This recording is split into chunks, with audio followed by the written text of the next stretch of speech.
right. Hello, everyone. Good morning, or at least where we're in the world, it's morning. Welcome to our first succession planning webinar of the year. This is a very exciting one. Succession planning is something that has strong strategic value for companies. So we're glad to have you here in Q1, if it's the beginning of your fiscal year. For those of you who are new to Sigma, we are a professional service firm that offers talent development, succession planning, and psychological assessments for organizations looking to build their internal talent pools and focus on the future. Sigma has been in business for over 50 years, so as a company, we have a lot of experience.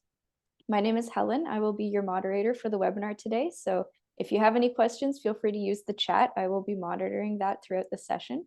And I'm here today with my colleague, Dr. Ariana Thompson. We have about 60 minutes together. For the first 45 minutes or so, Ariana will walk you through the webinar content. And at the end, we will leave some time to answer questions together. You can use the Q&A box at the bottom of your Zoom panel. I'll be collecting questions there. But if more questions come up as we go through them at the end, feel free to continue posting them. And for anything that we don't have time to get to today, we can follow up via email. But for now, don't be shy. Use that Q&A box. That's what it's there for. And we hope that you get a lot of value out of the session. I'll also be using the chat to post some links throughout the webinar so you can download resources and navigate some of our external tools as we go. All right, and now without any further ado, let me introduce you to my colleague, Dr. Ariana Thompson. So Dr. Ariana Thompson is a senior leadership consultant. She believes in positively transforming the modern day workplace through provoking evidence-based insights. Ariana is a subject matter expert in executive leadership, succession management, wellness cultures, and employee growth. In her work at Sigma, she supports executive teams with succession planning and leadership development and assessment. So Ariana, thank you very much for being with us today. I'll turn it over to you now to get started. Wonderful. Thank you, Helen. Thank you, everyone who joined today. We're excited to jump into this webinar entitled How to Build a Comprehensive Succession Plan. So if you are interested in this specific webinar, we'll actually be offering this 6 times this year because it is one of our most popular and one of our most in demand. So if you're watching and you think that in the future you'd like to send one of your colleagues or someone else in your network to our webinars, please feel free to do so, and we will be running this several times this year. All right, with that, let's jump in. Our agenda for this webinar is as follows. We're going to begin discussing the basics of succession planning. What is it, and how does it differ from replacement hiring? And why is it important in an organizational context? Next, we'll spend a bit of time talking about Sigma's process. We have a best practice 6-step process that we often use to guide our clients through succession planning. So we want to share this model with you in our discussion today. Then lastly, we'll talk about some common tips for succession planning and how to have success. This includes avoiding common pitfalls in the process and addressing the greatest hurdle, which is implementation. Lastly, we'll wrap up by talking about what it's like to work with consultants and why you might want to consider bringing consultants into your process. So what is succession planning? Succession planning is the process of identifying and developing internal talent to fill critical roles when vacancies occur. So this is kind of a lot for a definition, so I want to highlight some keywords, which is identifying and developing internal talent, so touching on talent development, with the purpose of filling critical roles, which we'll talk about what a critical role is later, but hopefully it's a bit straightforward and it's a role that's critical for your organization, and being prepared in case someone who holds a critical role leaves your organization. So for this reason, robust succession plans share a few core features. This includes being goal-oriented. This means knowing what the objectives of your succession planning is and having a vision for what you want to achieve. Another feature is ongoing over time. Succession does not happen overnight. It's an ongoing process where you are continually looking at your top talent in the organization, developing that talent, and being ready when vacancies occur to make succession decisions. For this reason, the succession plan will need to be flexible to changing needs, circumstances, or priorities. In other words, this is an alive plan that needs to be continually updated when people leave or when they're promoted or when new potential successors become available. For that reason, your succession plan should be well alive within your organization to contribute to a thriving internal ecosystem of talent development. So therefore, a good succession plan will build a pool of qualified candidates for each critical role within your organization. And this is in an ideal state. It will provide opportunities for employee growth and development. So we'll talk about things like looking at stretch opportunities, job shadowing, and other methods of talent development. And lastly, it will increase confidence in the company's ability to fill vacant roles. So if you've ever been with an organization where there are many important or key roles open and vacant for a long time, you know that this can create ambiguity and challenge within the organization and pose challenge to organizational functioning. But when this is not present, the ability to replace key roles very quickly can help your operational effectiveness. So succession plans are important because they provide your company with a roadmap for continuity when changes occur. And we know that changes do occur, that turnover is present within almost any organization, and you never know exactly what will be the reason or the catalyst for this change.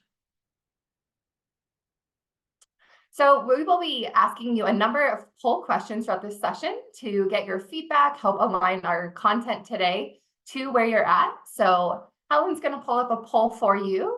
We want you to answer the question, does your company have a succession plan? So thank you so much for joining us. I'll give everyone about a minute to answer this poll question.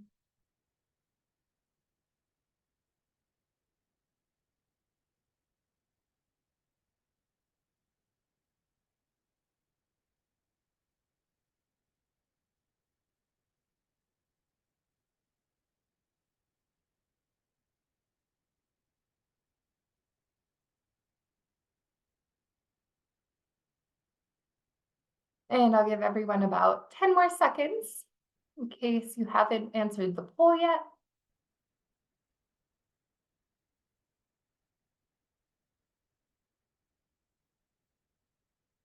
All right, let's check out the results here. We have a good mix today. About 26% of our audience today has a documented succession planning process, so that's great to hear. Another 30% has an undocumented succession planning process. 15% has a few replacements in mind. 11% has not thought about succession at all, and 19% is not sure. So a great mix today. Hopefully we can address everyone on the different ends of the spectrum here, but feel free to ask any questions at the end as well. So next I want to talk about the difference between replacement hiring and succession planning. Replacement hiring is the traditional method of hiring that organizations use if there are not succession planning processes in place. So the timing tends to be reactive. It's when the role opens, likely and immediately right after somebody else leaves the organization. At this time, the selection is more immediate, choosing the best person available, often trying to replicate the incumbent in what they were accomplishing. This often only leverages input from the incumbent and the supervisor. And in this case, you're often lucky if you get incumbent information, meaning the person who was in that role previously. And oftentimes we only begin replacement hiring once the person leaves, and we only have input from the supervisor. In this case, you're selecting one person to be joining your team, likely immediately. And this can compromise the objectivity because it can be based on being at the right place at the right time. So in other words, the process is hiring done as needed.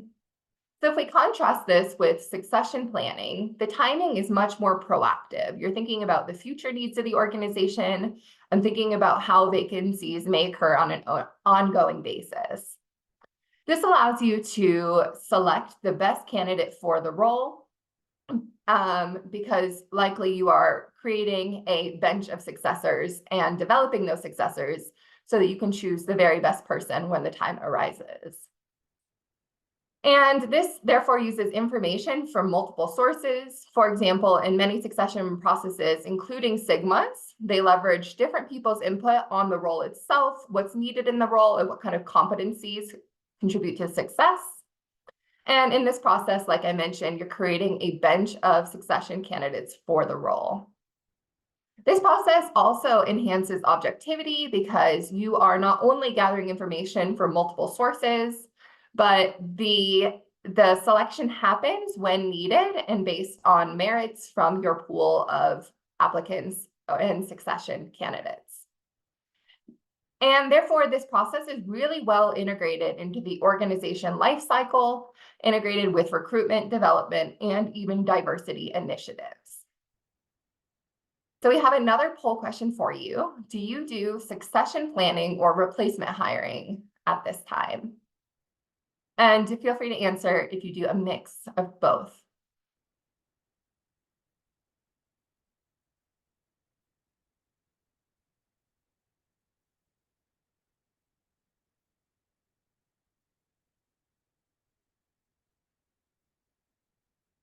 We'll give everyone about 30 more seconds.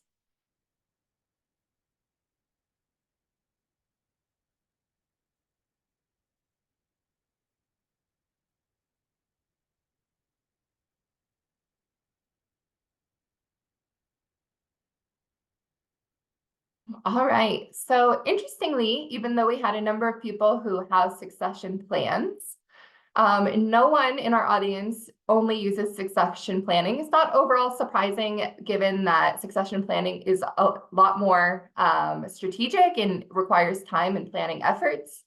So we see that 41% use replacement hiring, although there is a mix of people who maybe use sometimes succession planning and sometimes replacement hiring if perhaps the succession plan has not reached to all levels within the organization. So thank you so much for your answers today.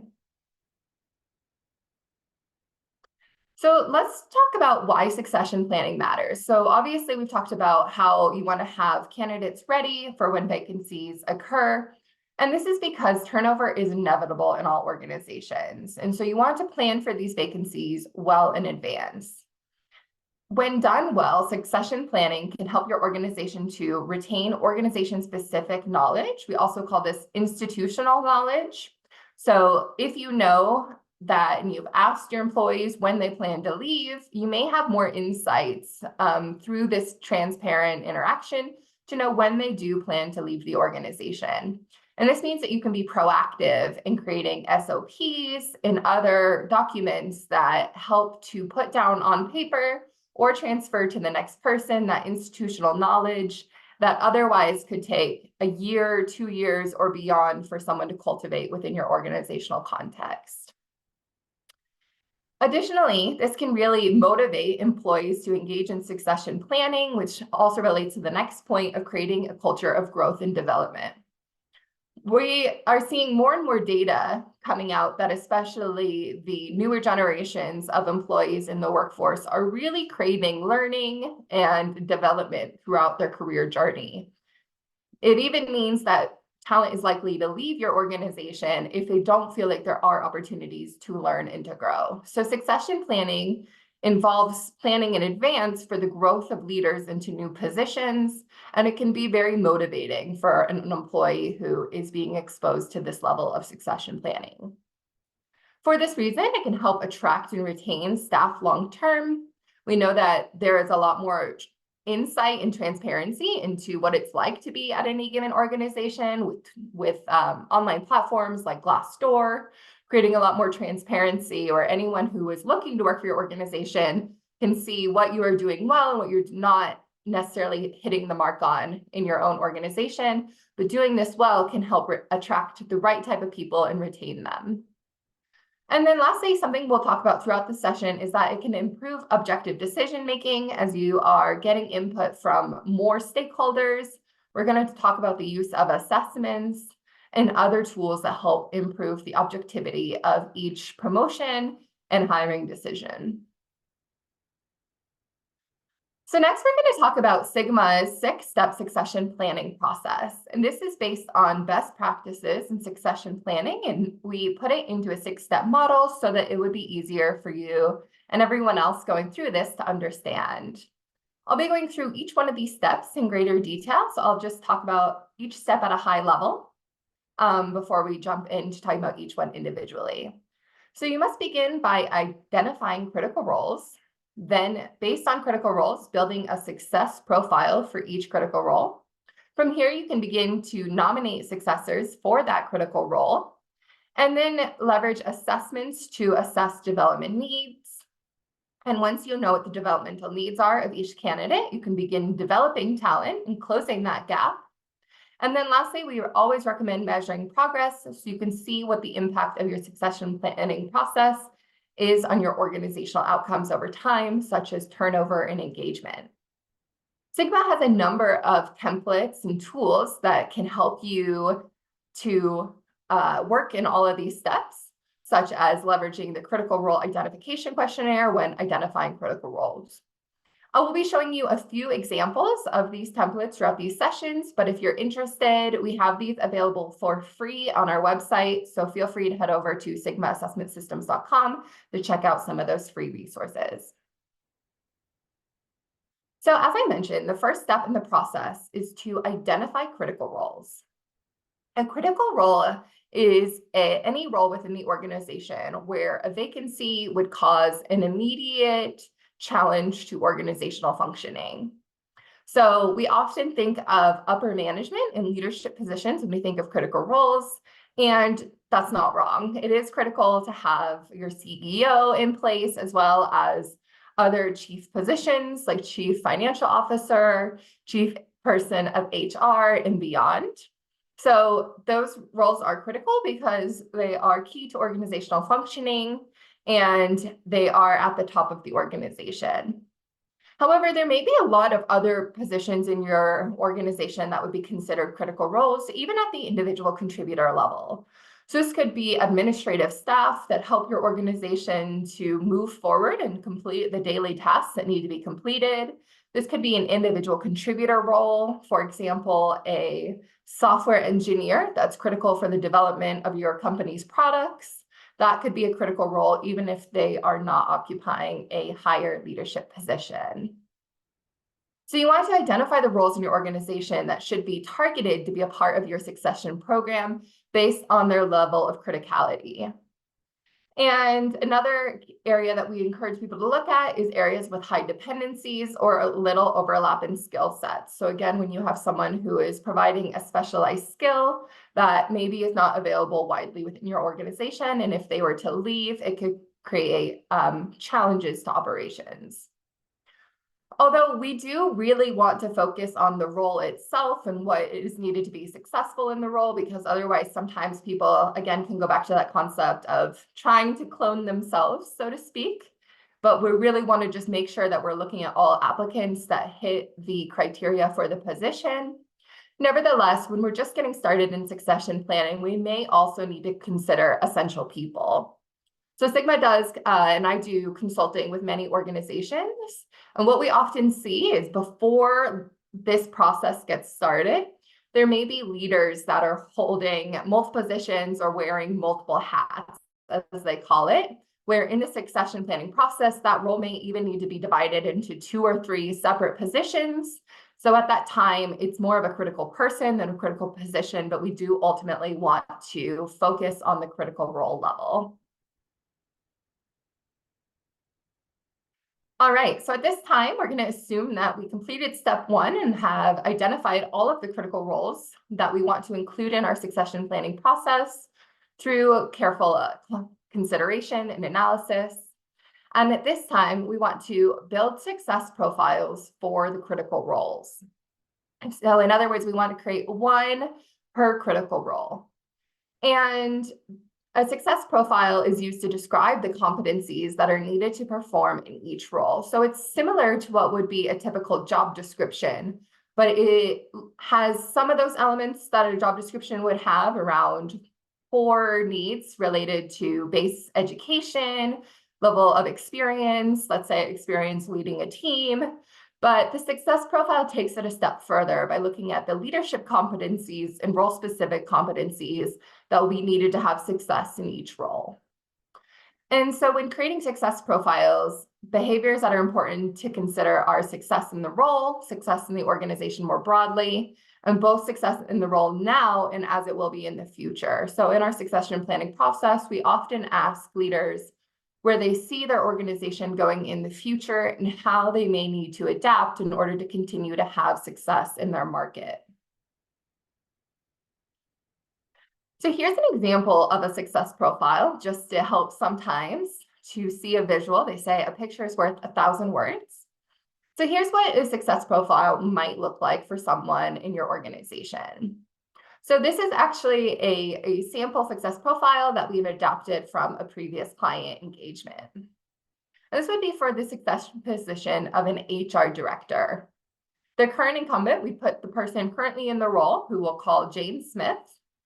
And their expected vacancy is actually this year, making them a 5-star top priority.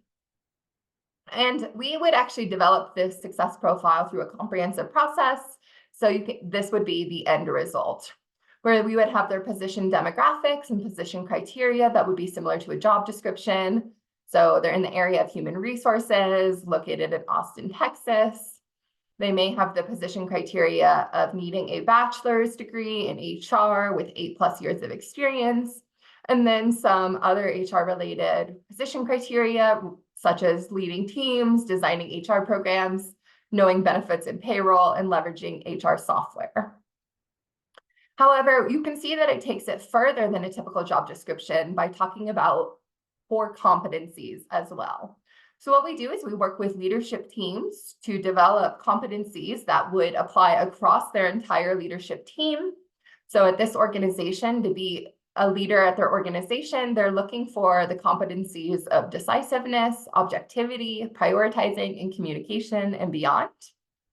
And this is based on the current roles of the leadership today, but we also worked with them to identify some future leadership competencies as well. And that ended up being social astuteness and technical orientation. And we also have a number of core role competencies. In other words, competencies that relate to their specific role as an HR director. And so we see things like in here, such as attracting staff, developing and coaching others, and valuing diversity. And for their future role competencies, things like vision and client customer focus. So I hope this gives you a better sense of what we mean by a success profile and how it could be helpful. And we'll continue to talk about how we would leverage this tool of the success profile in other steps of the process. So at this time, we've now identified critical roles and created a success profile for each critical role. At this time, you are now ready to begin the Nominate Successors process, where the goal is to consider potential candidates for each critical role.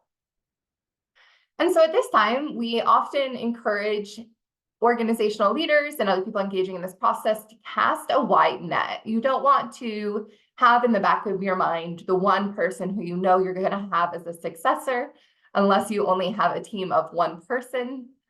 And challenge yourself to not only include direct reports, but also people in cross-functional roles or teams. So you want to really look broadly outside of the organization and look at who it might be possible to do that role in the future. Additionally, you want to think of it as a leadership pipeline feeding into your role rather than simply the next successor. So you may want to think about what is sometimes called 3G leadership. 3 generations of leaders, where you're continuing to build that pipeline where your leader is then going to be ready to nominate their next successor, and you have a pipeline or a leadership ladder across your organization that is preparing and developing talent for future positions consistently.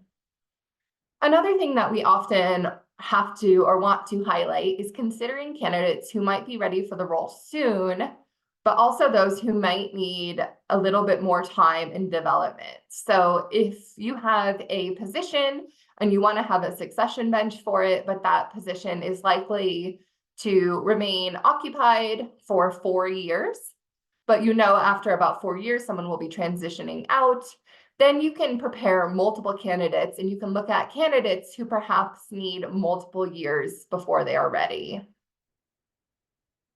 So again, I want to show you one of our templates for this. This is our template for a succession bench.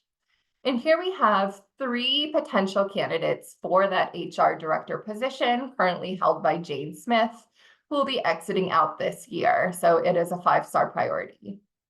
We have 2 people in the A level and 1 person in the B level for a bench strength of 3 people total. So you see on this A level, these are people who are looking or are likely to be ready in 1 to 3 years. Our B level is likely to be ready in 3 to 5 years. And if we had a C level candidate, those would be people who would be ready in 5+ years. So we have 2 candidates in the level A here. We have Jerry Cole and Keturah Zahn. And they both hold the current position of an HR manager. So in this hypothetical situation, they would be ready somewhat immediately to move into the HR manager, perhaps with a little bit of development activity. You see that you can also move candidates up over time. So according to this succession bench, Keturah would have been a level B candidate in 2022, but then moved to a level A candidate in June of 2023. So you can track the movement of people on your bench over time, which is a helpful part of the process in keeping your succession plan updated over time. Then in level B, we have Sarah Jensen, who was added to a level B candidate in June of 2023. And their current position is as an HR lead. So I point this out because this is someone who is not ready to jump from an HR lead to an HR director. They would actually need to take on 1 more position, and that next position would be the HR manager. And so Sarah's readiness to become an HR manager is 6 months. And then they may need to occupy the role of an HR manager for some time before being ready to become an HR director. All right, so this is our 4th step in the process, meaning we have identified critical roles for our succession plan, built out success profiles for each critical role, and created a succession bench for each critical role as well. So at this time, based on the candidates in the succession benches, we now want to assess development needs. And the goal is to identify candidates' development needs for the future position. And this process of assessing candidate skills has a number of purposes. First and foremost is to determine their areas of strength and areas of opportunity. Next is to validate each candidate's position on the succession bench. Hopefully through this process, you can validate, yes, Keturah is a level A candidate for the HR director position. And another reason is to get a baseline of skill level in which we can evaluate development activities or coaching success if you decide to bring in coaching as a part of this process. So it really helps you to understand the candidates that you have on your succession bench, where they need to grow, what strengths they bring to the organization, and how they may change in their development needs over time. We highly recommend at Sigma the use of scientifically validated assessments that can measure skills relevant to the succession position. So at Sigma, we have an assessment called the LSPR, the Leadership Skills Profile Revised, which follows our leadership competency model and allows us to see how different candidates score across these different competencies.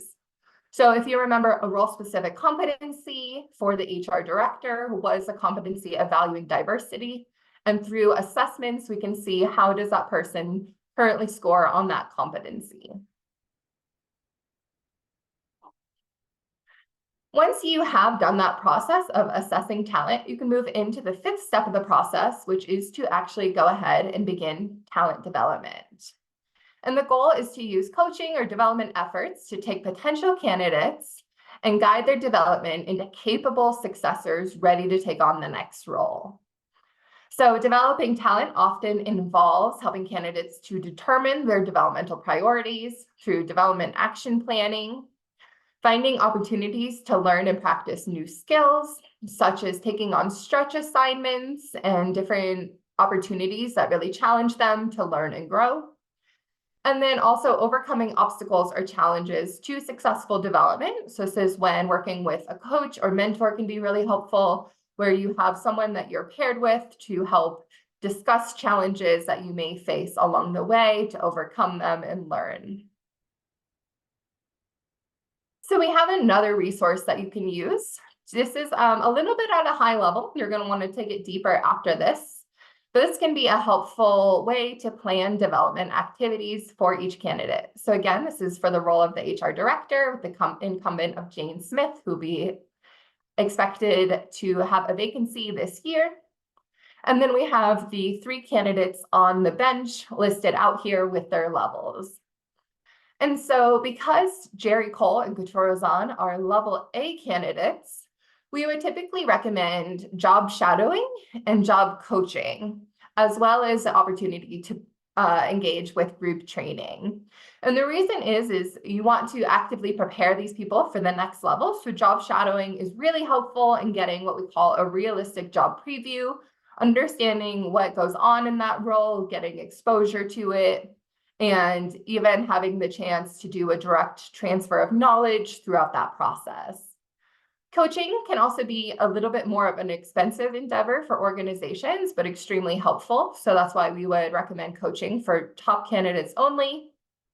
And then for level B candidates, this is when self-directed learning might be a little bit more useful and fit the context better, helping people to have ways where they can grow in their learning and understanding themselves, and then maybe getting a bit more of a hands-on approach if they move into a level A candidate position. And then lastly, step 6 is measuring progress. And the goal here is to track progress, boost engagement, and quantify success. So for this reason, before beginning the succession plan, you really want to record metrics as a baseline, and then update these metrics every 6 months to a year to evaluate progress. So different organizations will choose different metrics that they want to capture during this process. I think a few that I mentioned earlier that are quite common are rates of turnover or employee engagement, but we can also track things that are a little bit closer to the succession process, such as how long a vacancy remains open in your organization. So perhaps if your average is 5 months and over the span of a year, you could reduce that to only 2 months and then continue to work on your progress over time. So the best metrics are those that reflect success in your company. One other interesting one that I heard from a recent client was tracking whether or not leaders could use their PTO. And I love this one because that really talks to the trust and the culture of walking away from your work for a week, 2 weeks, and feeling like the people beneath you or around you can step in and know how to take over that work. And if you do have people available to take over your work in a short absence, it may indicate a greater readiness for them to take over your work in the occurrence of a permanent absence. So this is something that many organizations kind of let go by the wayside, but we really encourage the measuring of progress so that you can come back and talk to your team and other people at your organization and help show the ROI of succession planning. All right, so I hope that was a helpful walkthrough of our 6-step process that is based in best practices. Now we're going to transition and talk about some of our succession planning tips, beginning with common pitfalls in succession planning. So these are common challenges and mistakes that organizations make when creating their succession plan. The first one is focusing exclusively on the executive level. Again, that can be a great place to start and often where most organizations will start, but we encourage you to not let it stop there.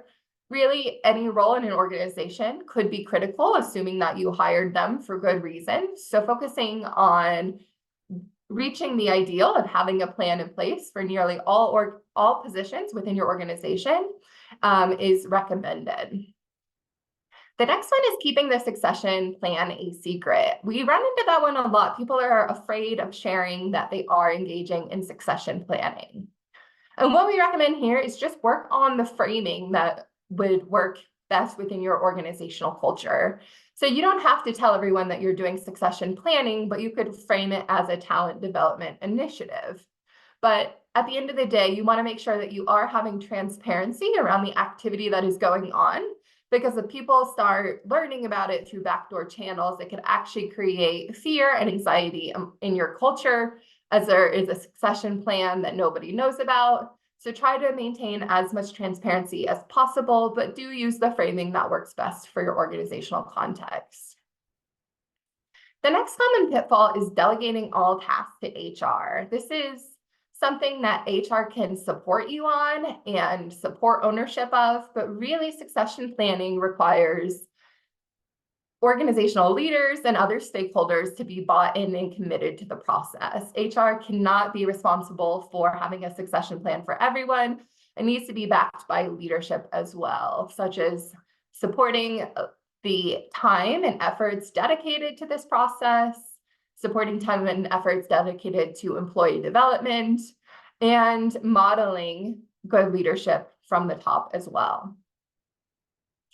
Next is failing to document the process or update the plan over time. Documentation is an important process and aspect of succession planning, as it helps to add a written down version of your plan, helps to add objectivity to your process as you're actually documenting what you're doing, how it's objective. And this could actually really help you in the future if you run into any instances where people accuse the organization of not having a fair or objective process, which the organization could be sued for at decision-making points, such as hiring and promotion. And lastly, one of the greatest hurdles is strategic plan implementation. So we consider this one of the greatest hurdles, and we believe this based on data. So 67% of well-formulated strategic plans often fail due to poor execution. In other words, organizations are very like the idea of succession planning and just more general strategic planning. But when it comes to the day-to-day and fighting fires, as sometimes people call it, these things can go by the wayside and not be fully executed on in reality. And 1 in 3 leaders rate their company as poor or very poor in implementing strategic plans. So I want to open up this poll question to you. How successful is your team in implementing strategic plans?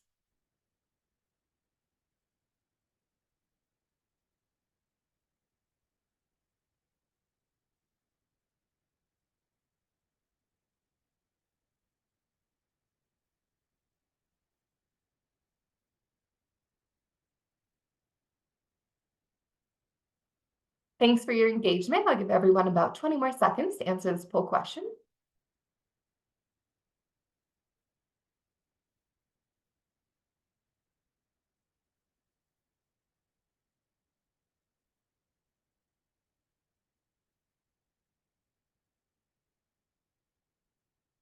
All right, so what we see is 15% of our audience always follows through on strategic plans. So congratulations, that's quite rare. 37% sometimes follow through on strategic plans. 26% create strategic plans, but rarely follow through and implement them. And then another 22% says that they don't really create strategic plans at all. So again, a mixed audience today. Thank you for your answers.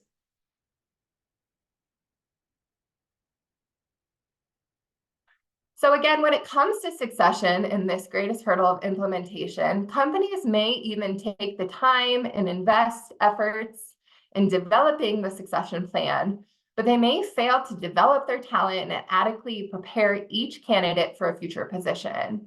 In other words, you're doing the front end work, but not following through with the developmental efforts that will actually make your succession plan a success. And if this is something that you faced or think you will face in the future, this is when working with a consultant can help. And consultants can help in a number of ways. One of the biggest ones, actually probably the biggest one that we see, is time. So if you are not someone who has a team who has a strategic process in succession planning, you can engage with someone like Sigma to help get time back, as consultants often have streamlined methods that help save administrative efforts. For example, at Sigma, we even do a lot of the analysis on things like success profiles in between two sessions that helps save organizations' times as we're doing the heavy lifting in terms of succession plan development. Consultants in succession, can also give you a process. We have tried and true methods that we have used for many organizations, tweaking our process over time. We also have a team of PhDs in industrial organizational psychology who are experts in this area. So you can leverage our best practices to have success if you do not have this expertise already in-house. The next thing that consultants offer is accountability. They can act as strategic partners that help you hold accountable to your goals, as well as the other people that are involved in the succession planning process. We often need to get input from multiple stakeholders, interact with senior leaders, and having a consulting process in engagement open and ongoing helps to foster that accountability.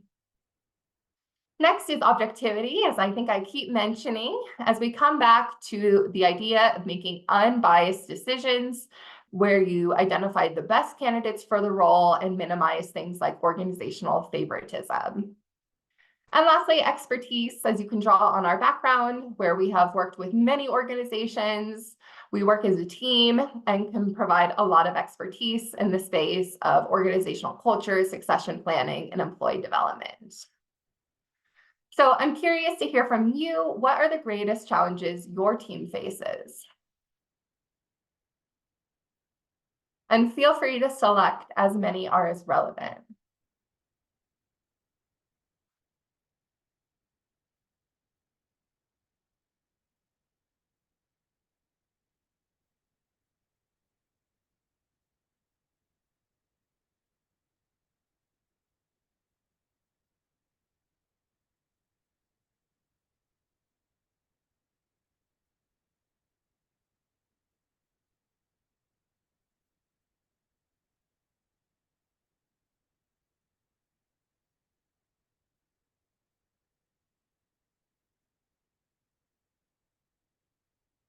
All right, let's see what the greatest challenges are. It's interesting to revalidate that time constraint. About 50% of our audience has time as a greatest barrier. And then these other ones are somewhat in line with each other, including buy-in, knowledge, standardization, dedicated team, and long-term commitment. I see that standardization is our second largest category. So helping to bring a process in a comprehensive method to succession planning. So there's clearly a number of challenges that people face. So reach out to Sigma if you ever want to continue the discussion and get more help. And with that, we want to talk about how we want to help you. Sometimes people coming to us who just need a little bit of education and support with templates and tools. So we actually offer those for free to anyone who is interested. We have a lot of resources on our Sigma website to help you understand succession planning, frequently asked questions, how to align it with your strategic vision of your organization and beyond. And we also have a lot of free templates that are designed worksheets, checklists, and guides to help you organize your plan. We also have a training on succession planning that you can go through to follow our 6 best practices and steps to design, implement, and scale your own succession plan. But if you're one of the organization that wants a little bit more support in getting this started, that's when we would recommend our individualized consulting, where you can work with our succession planning experts to take your succession plan to the next level and to make sure that you have accountability and a method to get started in succession planning. We also offer ongoing support, and you would receive a detailed succession planning at the end of your consulting process as well. And so for that reason, we just want to let you know about one of our most popular services, which is our succession planning launch, which helps launch you into succession. And we accomplish what we say is 6 months of work in 2 half-day workshops. Again, because our team's doing a lot of heavy lifting in between these 2 half-day workshops to help you come out with built success profiles, benches, discussions about developing talent, and beyond. After this succession planning launch, you'd receive a 12-month succession plan for everyone on your leadership team or whoever else you included as a critical role. And you get to take part in custom consulting with our succession planning professionals. So feel free to reach out to me with any further questions or interests, and I'll be happy to get back to you as soon as possible. With that, we'd love to open it up for a Q&A. Feel free to send us your questions, and we will do our best to provide some answers. Thank you, Ariana. That was great. We do have a couple of questions that have trickled in, so I will begin from the top. And like Ariana said, if anything else comes up, feel free to keep adding it into the Q&A box at the bottom there. So our first question is, who should be involved in identifying critical roles? Yeah, this is an excellent question. This is one we get a lot. First and foremost, what we recommend, because the process of beginning a succession plan can be a bit overwhelming, is we do often start at the top. So having a succession plan for your top leaders is often very helpful and critical to organizational effectiveness. So what we do is we often get those most senior leaders in the room and we have them think about, they are already a critical role, we're already planning for them. But then we'll also ask them, who else is critical in your organization? Who else is, if they left today, would impede our organizational functioning and really slow us down? So we ask leaders to write those down and we create an ongoing list of critical roles.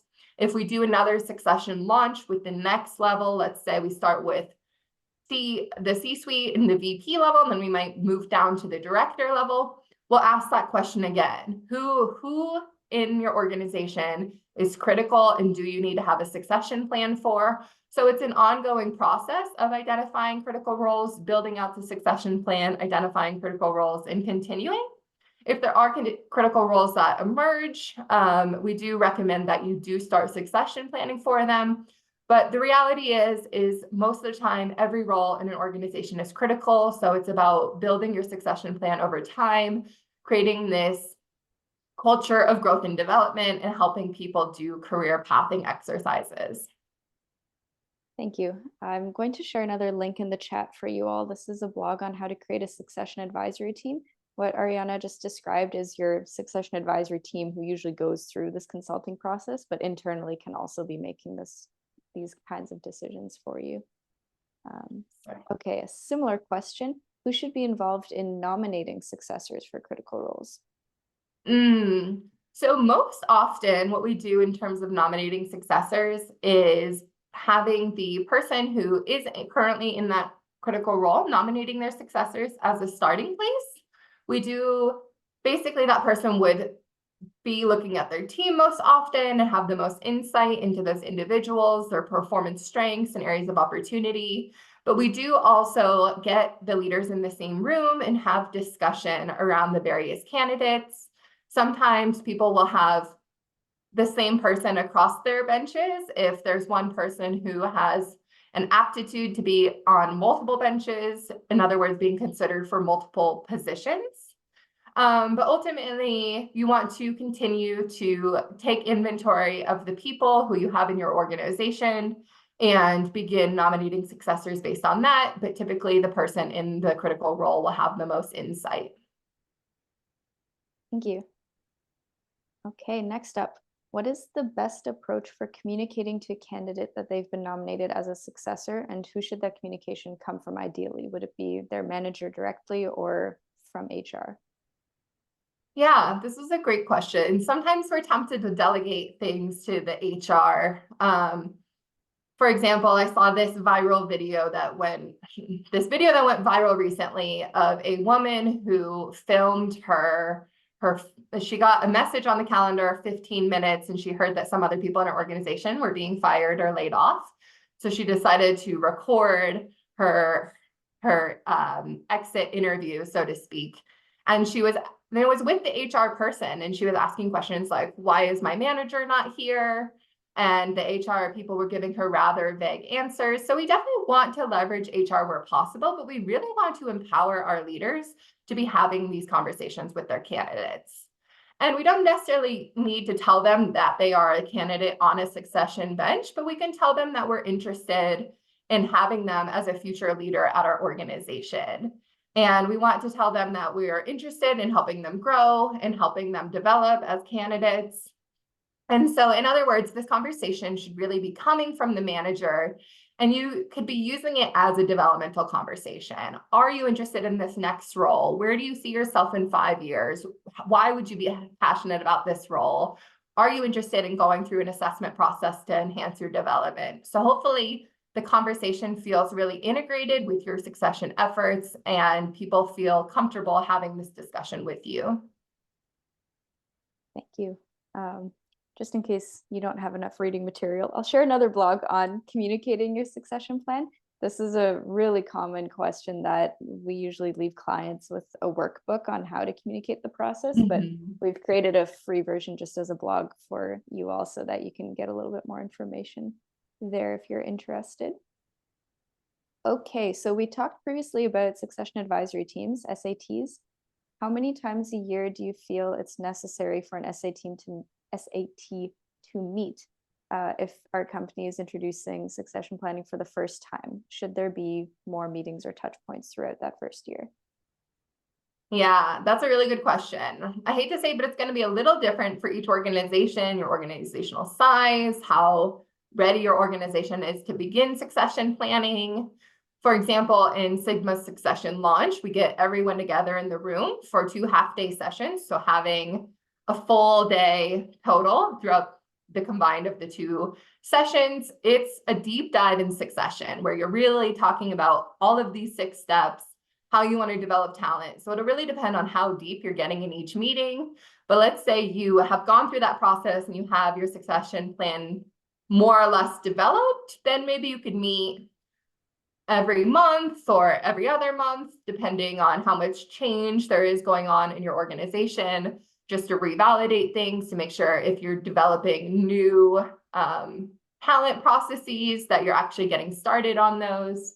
But you also want to make sure that the leaders and the other people involved in the plan are actually having those meetings as well. So you're going to be responsible for the oversight of this and helping to maintain accountability throughout your organization. So in other words, it really could vary, but it's going to be a bit more intensive when you're beginning to develop your plan. And then over time, you can just touch base to discuss changes and future needs, but you can kind of step back a little bit more once you have a solid plan in place. Thank you. That's great advice. Okay, which are the most appropriate metrics to be using for success? Yeah, so that one really will vary. I know I talked about it a little bit during the measuring progress step, but I think that whatever you have at your fingertips is important. So if you have metrics on turnover, turnover is a big one because people can feel very engaged with the future role. And you're going to want to look at whether or not you're reducing turnover at your organization. But other metrics could be more personal. So people do a variety of culture surveys that can lend various insights depending on the scales and content measured in an employee survey. So those tend to be helpful tools for organizations engaging in succession planning. But the one I think is the most straightforward is how long it takes to fill a vacancy, because that is a direct metric related to succession planning. Thank you. Okay, I'm looking at the time. We have time for one more question. Anyone who we didn't get to, we will try to follow up via email, and we also welcome you to reach out to us if you'd like to continue the conversation. Our last question is going to be, should we evaluate all team members for succession before nominating them? And if so, should leadership teams review that information as they're nominating successors? What does that look like? Yeah, I see that question mention of a 9-box technique. We do at Sigma leverage a 9-box technique. So the reality is that it's going to really depend on your organizational context. If you are an organization, I've worked with some organizations that have 50,000 employees. Well, it's going to be really challenging to evaluate all 50,000 employees when beginning your succession planning process. So sometimes you're just going to want to go to the next level down or the next 2 levels down and look at that viewpoint. Other organizations that we work with have about 300 employees.